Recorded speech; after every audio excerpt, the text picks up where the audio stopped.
All right, let's talk about Clair Obscur Expedition 66 now, Brody. I think That's this the is coming sequel. back This your is way. this is Expedition 33.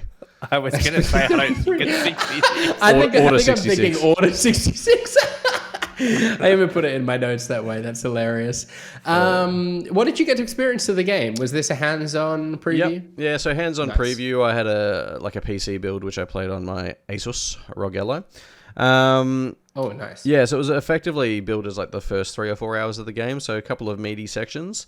Yeah, not usually my type of bag, like a very like systems-heavy RPG. But yeah, this one sort of appealed to me because it has that sort of Western flavor, I guess. Like it's turn-based role-playing with like reactive, real-time combat elements, so very... yeah, Like mix kind of like, Final Fantasy 7? yeah, sort of. Like Look, I haven't played that, but I what I understand of it, I think that's probably the case. Okay. Style wise, it's very like Persona-ish in terms of all its UI and how flashy it is. But then yeah, it's got like the, I guess, more Western sensibilities in terms of how it's telling its story, and I guess its focus on like fidelity and graphics and stuff like that, which you don't often get from JRPGs, I don't think. I was like, curious to ask you about the story side of things, because it's like obviously its cast has kind of Stacked. been pretty stacked. Like how does that translate into the storytelling? Does it kind of live up to that sort of, I guess, the quality you'd expect of it with a cast like that? Yeah, I think so. I think the premise is really interesting. Like, it obviously, you are Expedition 33. Like, not all of you are 33, but your main character is at least 33 years old, because the basic idea is that the paintress, who is this godlike figure in the universe, paints a number on a monolith every year, and anyone over that age, I think, dies like straight away. Like, bang, you're gone. And so now the monolith says like 33. Or 34, I can't remember. And so obviously now you're going on this like last mission to try and like save the world, basically. Well, not save the world, because you're saving everyone your age. But anyway, yeah. So that's the basic premise. So you're going out with this team, Expedition 33. You are Gustav, who's like an engineer who's like basically worked around this town called Lumiere for however long, and this is like his last ditch effort to do something, basically. So. Yeah, he's played by Charlie Cox, which obviously most people would know from like Daredevil in the MCU, or Stardust, a great film. And yeah, like there are a few moments in this where he is obviously able to sort of have a few exchanges with the other character that I spent most of my time with in this demo. The actress's name is Kirsty Ryder, and like between the pair of them, like they chew up the scenery for a fair bit of it. Like there are some pretty compelling scenes that sort of I guess like pit ideas like purpose and like I guess destiny and stuff, like, and like what they're meant for in all the grand scheme of things, and I guess like their policies and procedures as like an expedition, because it is like this militia basically, or like this trained thing that you do train for, and like they basically she's contesting that they throw it away, he wants to stick to the book and all that sort of stuff. So there's like good debates of ideology that sort of pop up and leads to these good performances. But really, while the story I think was compelling me for a bit, like obviously it was hard because it was out of context. I didn't really get the start of the game. I just got these like I guess second to third chapters. The main hook of all this was really the combat. So as I said, like turn-based, so there's obviously definitely an order to things, and like it respects that. Like, so you'll go, then the enemy will go, but there's a lot of reactive stuff that you can control in the battle. So like, first thing, obviously, if you get the jump on someone, similar to like Persona or Metaphor, like you can sort of attack them before you enter the turn phases, and you get the first go and stuff like that. You get like a free aim thing, like with either your gun or if you wield magic or something, you can like wield your free aim to sort of target weak spots and stuff like that to get an early jump on the battle, or to chip away damage at shields. You've obviously then got your regular attacks. You got your special attacks, which use like your equivalent of MP.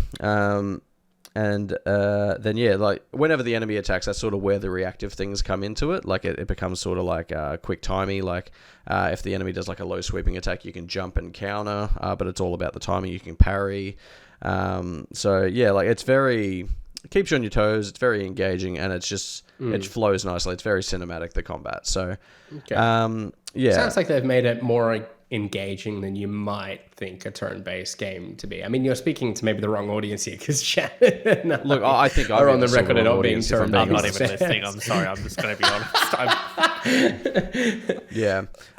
Yeah, look, I would describe the combat as like someone who like I don't really gravitate towards turn-based RPGs. Like the only turn-based games I would probably play are Pokemon, honestly, and that's obviously a different ilk. The art looks cool just from looking. The at game is really screenshots. beautiful. Like it definitely is. Like the art direction is so nice.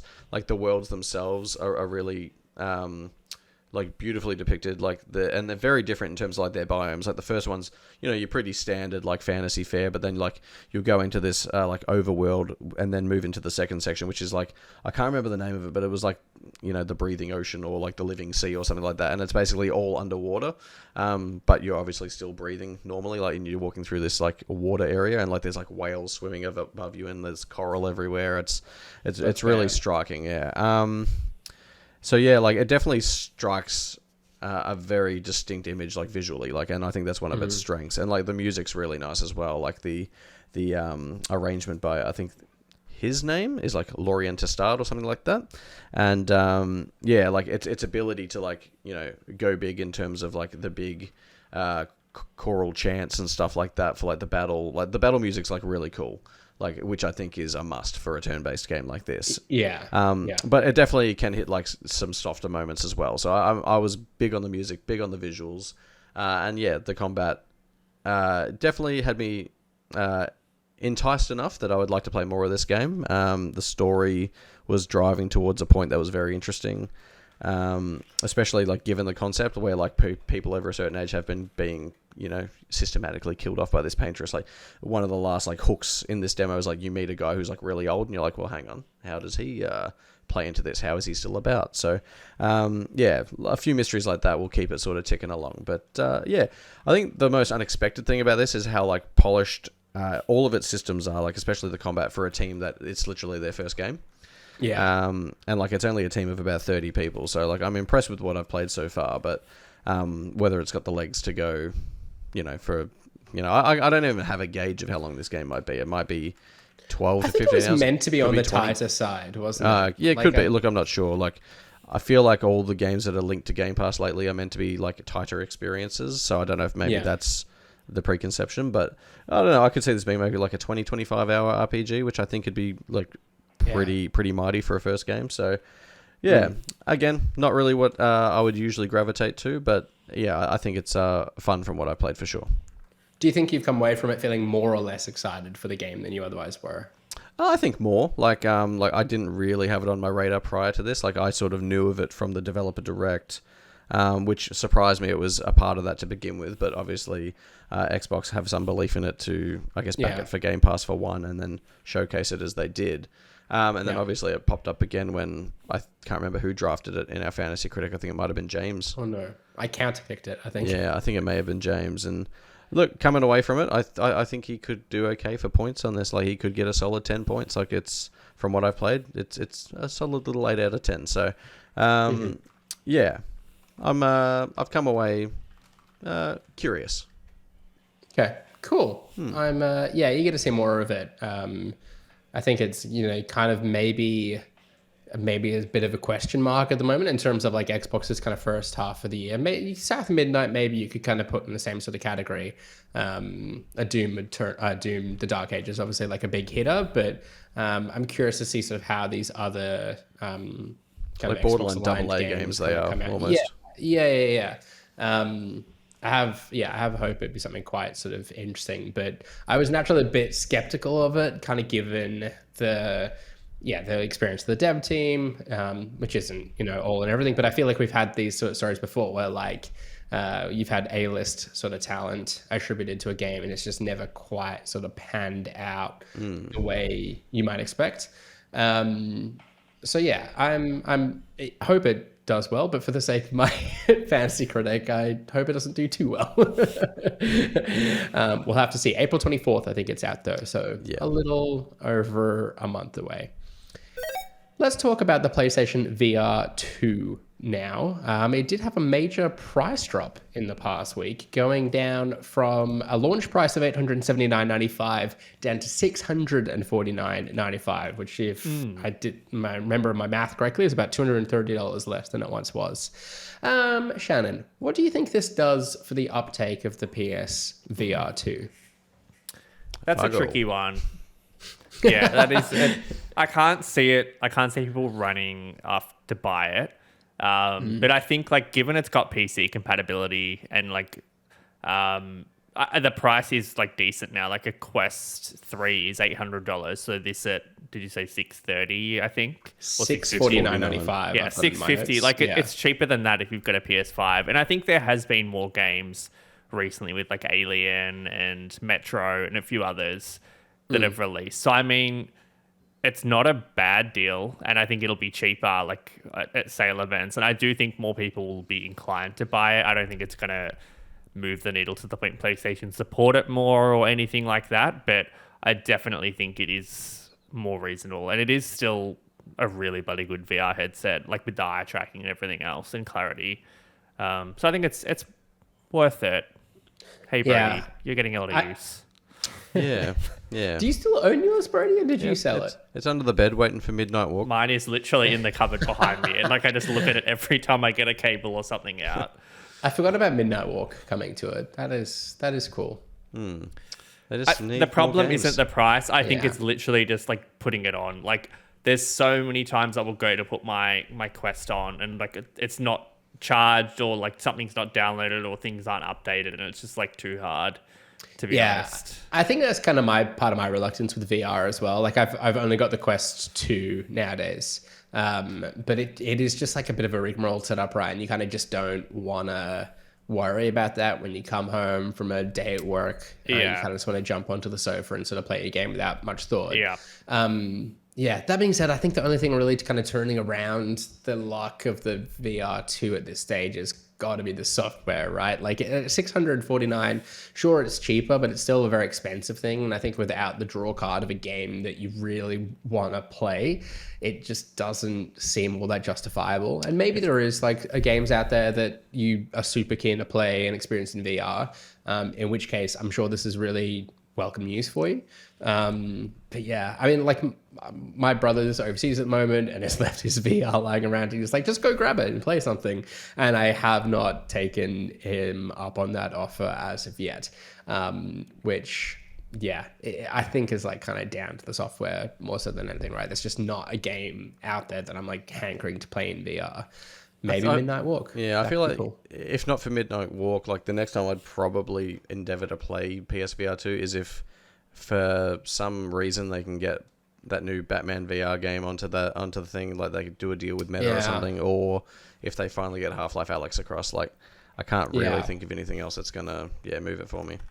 You've got to think PlayStation's had that conversation, right? Like they've got to have tried to kind of Half-Life Alyx is what I'm thinking.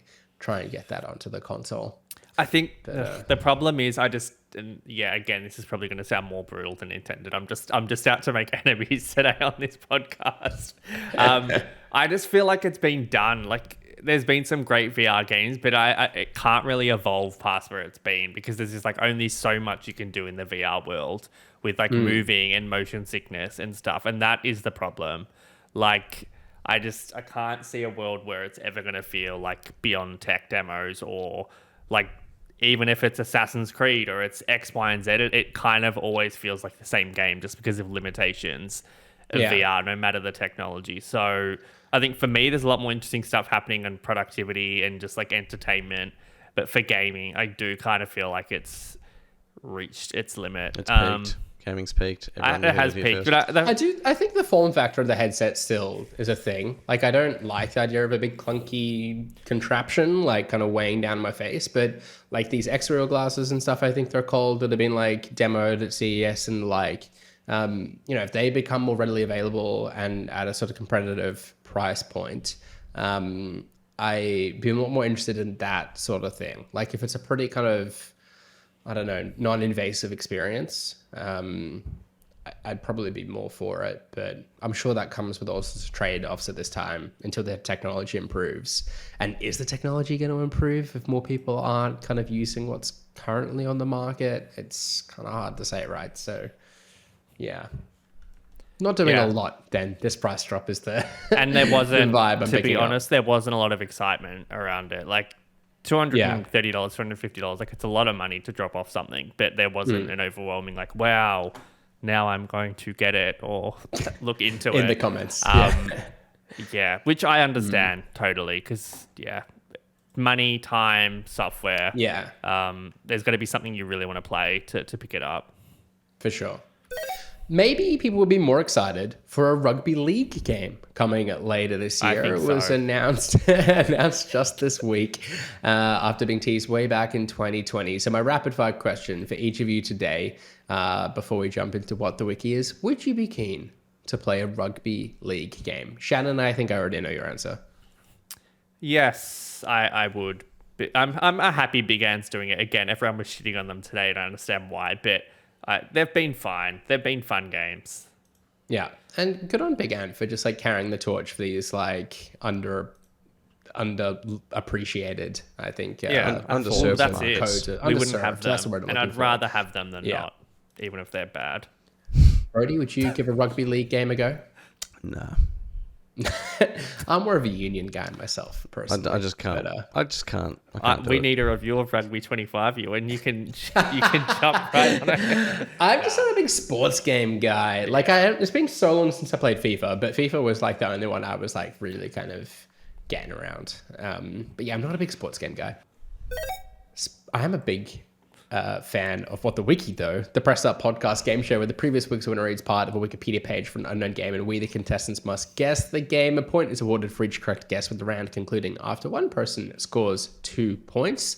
It's been a couple of weeks since we last played What the Wiki. I was tempted to give Harry some points just for participation last week episode. In case you missed it, we had a Zoomers Unleashed podcast in which it was just the two younglings of the Press Start squad on the podcast. But no, I didn't give him any points. So that leaves the scoreboard with James on 7 in first place, myself in second on 5, Brody, you're in third place on 4, Shannon, you're on 2.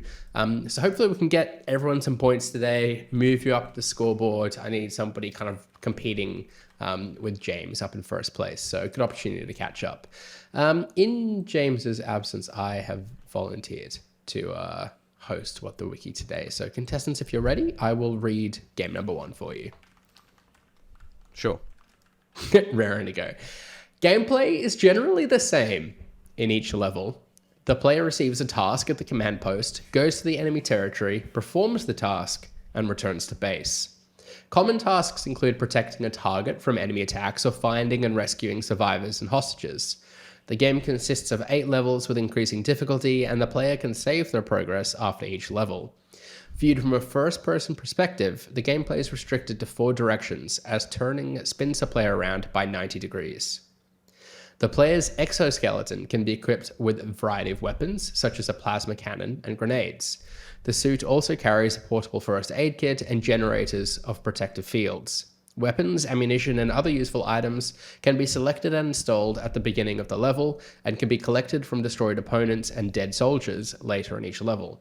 The character can carry up to 5 different items simultaneously.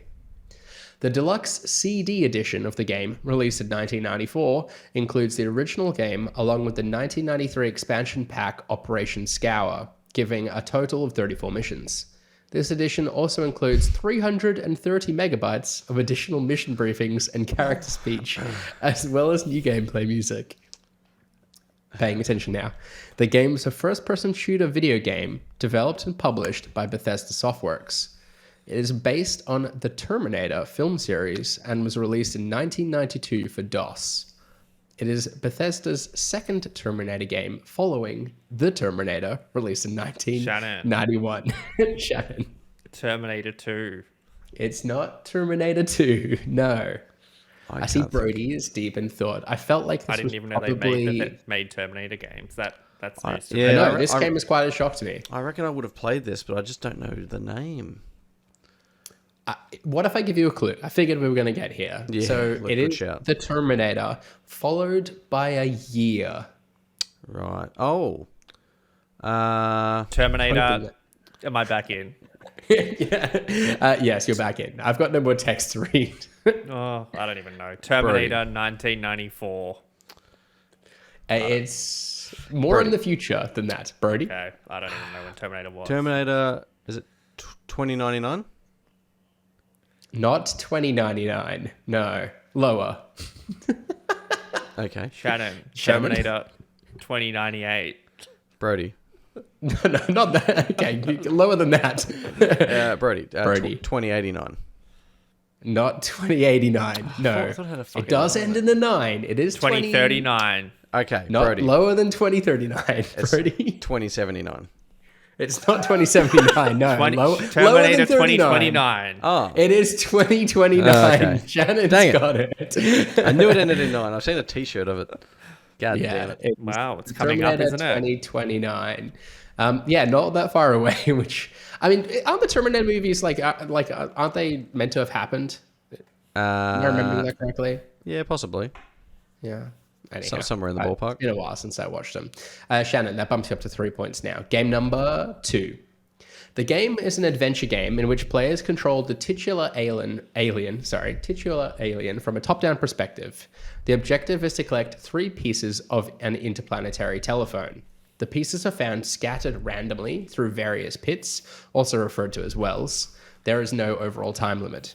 The player is provided with an on-screen energy bar, which decreases when the playable character performs any actions, including moving, teleporting, or falling into a pit, as well as levitating back to the top.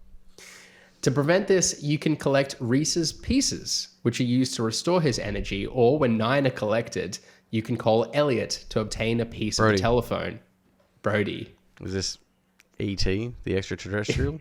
It is E.T. the extraterrestrial. Didn't Right. get to the part where they Reese's buried Pieces. stuff in landfill, but yeah, that is E.T. the extraterrestrial. All right, the tiebreaker. I reckon you're gonna have to be quick here. Okay. Similar to immersive sims, levels in the game have alternate routes for each player. Have alternate routes for players to reveal their objectives. There are many entrances and exits for highly guarded areas. Some of the levels, such as the Vatican City, Giza, and Sukhothai, are larger. That was close. I think it might have been Shannon. Indiana Jones and the Great Circle. I don't know any of the It is- Indiana Jones games, so I hope it's that. It is the Great Circle. Well done, Shannon. Getting the points today, which means you got to host next week, which can't wait for. Huge. Hey, that's a pretty good result. Brody, you move up in second place with me, and Shannon in third, And I just get a to point go again behind. next week. So that's, and you got to go again next If I week. just That's get a Surely we point could just every fudge week. the Very true. numbers. strategic. Just need to get 1 point every week, and I'll be on like 40 in no time. Yeah. You guys will appreciate this. In my notes, I once again wrote Indiana Jones and the Golden Circle. I was hoping that's what Shannon would say, to be honest. There was a moment where Shannon said Great Circle, and I was like, he's got it wrong. And I was like, no, I've got it Look, wrong. it wouldn't even I've done surprise it me again. if you said that and then gave Brody the point and I was just wrong. Like every other time we play this stupid game. You won this week. It can't Such be a that victim. stupid. With that, let's bring an end to what was this week's episode of the Press Start podcast. Subscribe to us on Listener or the podcast service of your choice. Follow us at pressstart.au and visit the site at pressstart.com.au. We've been joined today by Brody. Thank you. You can follow me on most things at Brody_DG. Obviously, check out Expedition 33 preview, Split Fiction review. Let's see what score I gave it. Hello, future people.